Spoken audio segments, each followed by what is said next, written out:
Te atualizo também sobre o Flamengo com direito a um enquadro do torcedor do Flamengo para com o Gabigol durante o jogo contra o Amazonas. Para completar, tem as últimas do mercado, bastidores, finanças e muito mais. Fala aí pessoal, sou Jorge Nicola, bem-vindos a mais um vídeo do canal, sempre bom ter vocês por aqui. Sem perder tempo, só pedir para deixar like, se inscrever no canal e ativar todas as notificações, combinado? Bora começar o vídeo agora sim com o tradicional giro de notícias e a primeira informação é internacional. Lucas Paquetá foi acusado pela Federação Inglesa de Futebol de manipulação em apostas esportivas. Punição será anunciada em breve. Lucas Paquetá já se manifestou garantindo que não tem nada a ver com a história. Ele tem sido investigado há bastante tempo por ter forçado cartões amarelos em jogos de novembro de 22 e agosto de 2023. Hora de falar sobre o Flamengo e o futuro estádio rubro-negro. Existe otimismo na Gávea em relação à compra do terreno no gasômetro, região central do Rio de Janeiro, próximo de São Januário e do Maracanã. Esse é o local escolhido pela atual diretoria para receber o estádio com capacidade para mais ou menos 80 mil pessoas. Na próxima semana haverá uma reunião entre o presidente do Flamengo, Rodolfo Landim, entre o presidente da Caixa Econômica Federal, o Carlos Vieira, e também com a presença do prefeito do Rio de Janeiro, Eduardo Paes. Essa reunião serve para que o Flamengo tente avançar na compra do terreno. Uma oferta de 250 milhões já foi feita e recusada. A Caixa, que é dona do terreno, pede 400 milhões de reais. Nesse encontro, o Flamengo promete levar um estudo de viabilidade econômica para mostrar para a Caixa o quanto a compra desse terreno seria importante para a região. Caixa que tem outros terrenos na mesma região e poderia também se dar bem com a negociação. Existe otimismo no Flamengo. A ideia do presidente Landim é avançar na compra e iniciar as obras até o fim desse ano, seu último ano como presidente do Flamengo. Mais uma informação importante do Flamengo. Eric Pulgar, que é dono do menor salário entre os titulares do Flamengo, está tendo a abertura de negociações para a prorrogação do contrato. E o Flamengo está preocupado com o assédio de clubes de fora. O Porto de Portugal e o Monterrey do México são os principais interessados. Pedrinho BH, novo dono da SAF da Raposa, concedeu uma entrevista falando sobre dois nomes extremamente importantes: Felipe Coutinho e Gabigol. Coutinho que vive um impasse em relação ao Aston Villa e tem conversas avançadas para jogar no Vasco. Eu já cravei que ele disse sim à proposta do Cruz Maltino. Já o Gabigol, contrato com o Flamengo somente até dezembro e não se descarta a chance dele deixar o clube agora na metade do ano. Quero começar com a frase do dono da SAF do Cruzeiro sobre o Coutinho, abre aspas: é um grande sonho o Coutinho. A gente tem vontade de trazer jogadores desse nível. Se tiver que trazer, não vamos medir esforços. Sobre Gabigol, Pedro BH afirmou, abre aspas, seria um sonho ter o Gabigol, mas o Flamengo não liberaria assim.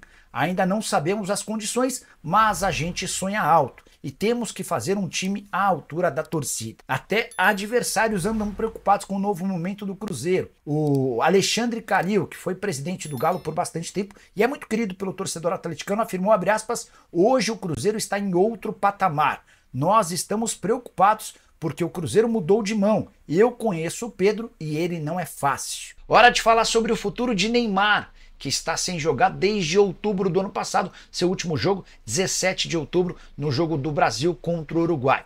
Passou por cirurgia no joelho, está em fase final de recuperação, e o Jorge Jesus, técnico do Al Hilal, clube com quem o Neymar tem contrato até junho de 2025, o Jorge Jesus fez uma atualização sobre a condição física. Abre aspas para o JJ. O Neymar não estará pronto no início da próxima temporada. Acreditamos que em setembro ou outubro ele já poderá estar em condições de competir. Fecha aspas. Essa informação é importante também para nós, como torcedores da seleção brasileira. Neymar completamente fora da Copa América, deve ficar à disposição do Brasil somente para o último trimestre desse ano. Só mais uma curiosidade, o Neymar, que é o jogador brasileiro com o maior salário no mundo entre atletas de futebol, ganha 70 milhões de reais por mês. Só que o Al Hilal suspendeu o contrato do brasileiro enquanto ele se recupera de lesão. E em vez dos 70 milhões de reais mensais, o Neymar está ganhando 35 milhões de reais por mês. Será que ele está passando por dificuldades? Crise? Tem pouca grana para feira? O que você faria com 35 milhões de reais mensais? Quero falar agora sobre Gabigol, que tomou um enquadro de torcedores do Flamengo na vitória por 1-0 contra o Amazonas na noite dessa quarta-feira em Manaus, jogo da Copa do Brasil. O Flamengo não foi bem, venceu só por 1-0, gol do Pedro, placar agregado de 2-0, ainda assim está na próxima fase. Pois bem, Foi o primeiro jogo do Gabigol depois do episódio com a camisa do Corinthians. Na quinta-feira da semana passada, em uma festa na sua casa, o Gabigol vestiu a camisa do Corinthians. Ele chegou a mentir, afirmando que não havia, que essa foto era uma montagem, uma foto que viralizou. Depois, no domingo, pediu desculpas. Foi para o banco de reservas e o Tite não o colocou em campo nem sequer um minuto. O Tite fez as 5 substituições, pôs outros atletas e deixou o Gabigol no banco. Mas essa não foi a única nota triste da noite para o Gabigol. Torcedores organizados protestaram antes, durante e depois do jogo contra ele. Na chegada ao estádio, as organizadas levavam 2 faixas. A primeira das faixas era Gabi Judas e a segunda, Não Somos Fãs de Canalhas. Durante o processo de aquecimento, do qual o Gabigol fazia parte dentro do campo, uma das organizadas, com apoio de outros torcedores do Flamengo, gritou: Gabigol vai se F3 pontinhos, o meu Flamengo não precisa de você. E foi esse o clima para o Gabigol durante toda a partida. No próximo jogo no Maracanã, se esse comportamento do torcedor se mantiver para com o Gabigol, aí a diretoria do Fla vai se sentir livre para fazer negócio com o atleta na metade do ano. O contrato vence em dezembro e não há a intenção de segurá-lo. Só para arrematar em relação ao Gabigol, mais um clube interessado, o Cuca, técnico do Atlético Paranaense, sondou a situação do Gabigol. Então dá para dizer que Atlético Paranaense, Cruzeiro, Grêmio, Bahia, Corinthians e Palmeiras já demonstraram a intenção de contratá-lo. Corinthians e Palmeiras de olho na possibilidade de ter o Gabigol em 2025, os demais cogitando inclusive fazer proposta para o Flamengo na metade do ano. Só mais 2 sobre o Fla antes de mudar de assunto. Fabrício Bruno vai continuar jogando no Flamengo até a metade do ano. Negociação praticamente fechada com o West Ham, 84 milhões de reais. 100% dessa grana fica para o Flamengo, mas como a janela por lá só abre em julho e agosto, Fabrício Bruno vai continuar em campo. Já o De La Cruz sofreu um trauma no joelho e virou preocupação dentro do clube. Antes, deixa eu só ler a mensagem do Ramon Pereira. Nicola, bom tempo que não via a torcida aplaudir a diretoria do Flamengo, mas o Gabigol conseguiu fazer isso. Vai ser B, burro, 3 pontinhos. E esfaqueou quem mais apoiou ele. O Ramon tá coberto de razão nessa última frase. Porque assim, o Gabigol já não tinha clima no Flamengo há bastante tempo. Não tinha clima com o Landim, não tinha clima com o Marcos Braz, não tinha clima com o Tite, até com alguns jogadores que andavam meio que torcendo o nariz pro Gabigol. Mas todo mundo era obrigado a engolir o Gabigol por conta da relação que o Gabigol tinha com o torcedor do Flamengo. O Gabigol era adorado pelo torcedor do Flamengo e era algo extremamente merecido, levando em consideração que o cara foi o responsável por colocar a bola debaixo do braço e resolver vários dos problemas recentes do Flamengo. Bom, o grande problema é o Gabigol feriu a própria torcida, ele traiu a própria torcida. Quando ele veste a camisa do Corinthians, por mais que eu nem acho que ele teve a intenção acho que ele não fez de sacanagem, eu acho que a foto não foi vazada de forma proposital, mas ele acabou ferindo o torcedor e agora vai ter de pagar com as consequências. O Samuel Henrique quer Romarinho livre, que história foi essa? Pois é, o Romarinho tem contrato com o Al Ittihad até 30 de junho.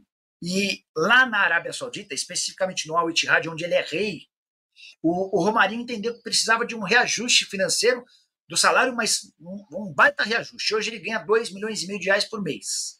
Só que alguns dos companheiros de time dele, que entregam muito menos do que ele, ganham bem mais. O Benzema ganha 90 milhões de reais por mês, o Kanté ganha 45 milhões e o Fabinho ganha 11 milhões de reais por mês. Diante disso, o Romarinho procurou os dirigentes do Al Ittihad e disse: eu sou o grande ídolo do time, né? Então eu quero ganhar como tal. Quero ganhar como uma das grandes estrelas da Liga Saudita.